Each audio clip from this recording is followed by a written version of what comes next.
ಬಾಬಾರ ಸಂಜೆಯ ಮಾತು. ಓಂ ಗಂ ಗಣಪತಿಯೇ ನಮಃ. ಓಂ ಸಾಯಿನಾಥಾಯ ನಮಃ. ಬಾಬಾ ಹೇಳುತ್ತಿದ್ದರು, ಸಂಜೆಯಾದ ತಕ್ಷಣ ಒಂದು ಮಣ್ಣಿನ ಹಣತೆಯಲ್ಲಿ ದೀಪವನ್ನು ಉರಿಸಿ ಎಂದು. ಆ ದೀಪದಲ್ಲಿ ನಾವು ಬಾಬಾರನ್ನು ಕಾಣಬಹುದು. ಬಾಬಾರವರು ಹೂವಿನ ತೋಟ ಎಂದರೆ ಇಷ್ಟ. ಬಾಬಾರವರು ಹೇಳುತ್ತಿದ್ದರು, ಗುರುಗಳನ್ನು ಯಾವತ್ತೂ ಪರೀಕ್ಷಿಸಬಾರದು ಎಂದು. ಬಾಬಾರವರು ಭಕ್ತರ ಮನಸ್ಸನ್ನು ನೋಯಿಸುತ್ತಿರಲಿಲ್ಲ. ನಿಮ್ಮ ಹತ್ತಿರದಲ್ಲಿ ಶಿರಡಿ ಮಂದಿರವಿದ್ದರೆ ಹೋಗಿ, ಮನಸ್ಸು ನಿರಾಳವಾಗುತ್ತದೆ. ಸಾಧ್ಯವಾದರೆ ಒಂದು ಬೇವಿನ ಗಿಡವನ್ನು ಬೆಳೆಸಿ.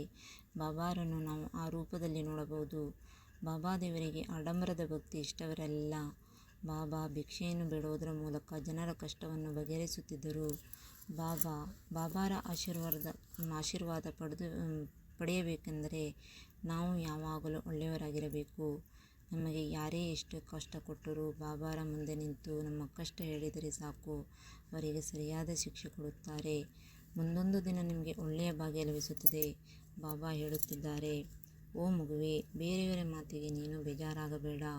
ಇವಾಗ ರಜೆ, ಮಕ್ಕಳೊಂದಿಗೆ ಸಂತೋಷದ ಸಮಯವನ್ನು ಕಳೆಯುತ್ತೀಯಾ? ಯಾವುದೇ ರೀತಿಯ ಲೋಪದೋಷಗಳು ಬರದೇ ಇರುವ ಹಾಗೆ ನಾನು ನೋಡಿಕೊಳ್ಳುತ್ತೇನೆ. ನೀನು ಸಂತೋಷವಾಗಿ ರಜೆಯ ದಿನವನ್ನು ಅನುಭವಿಸು. ಓ ಕಂದ, ನಿನ್ನ ಮನದ ತುಡಿತ ನನಗೆ ಅರ್ಥವಾಗುತ್ತಿದೆ. ಆದರೆ ನೀನು ಹೆದರಬೇಡ. ಈ ಸಾಯಿ ಅಪ್ಪಾಜಿ ನಿನ್ನನ್ನು ಕೈ ಬಿಡುವುದಿಲ್ಲ. ಬಾಬಾ ಹೇಳುತ್ತಿದ್ದಾರೆ, ನಿನ್ನ ಗಂಡ ಎಲ್ಲಿ ಮುನಿಸಿಕೊಳ್ಳುತ್ತಾನೆ ಎಂದು ನೀನು ಹೆದರಿದೆಯಾ? ನಾನು ಅವನಿಗೆ ಸಮಾಧಾನ ಮಾಡುತ್ತೇನೆ.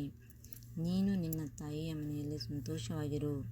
ನೀನು ನಿನ್ನ ಮನಸ್ಸಿನಲ್ಲಿ ಏನು ಅಂದುಕೊಂಡಿದೆಯಾ ಆ ಸಮಸ್ಯೆಯನ್ನು ನಾನು ಬಗೆಹರಿಸುತ್ತೇನೆ. ಯಾರಿಗೆ ಯಾವ ರೀತಿ ನ್ಯಾಯ ಕೊಡಬೇಕು ಎನ್ನುವುದು ನನಗೆ ತಿಳಿದಿದೆ. ಹೆದರಬೇಡ ಮಗು. ಓಂ ಸಾಯಿರಾಮ್. ಓಂ ಸಾಯಿನಾಥಾಯ ನಮಃ. Thank you Baba.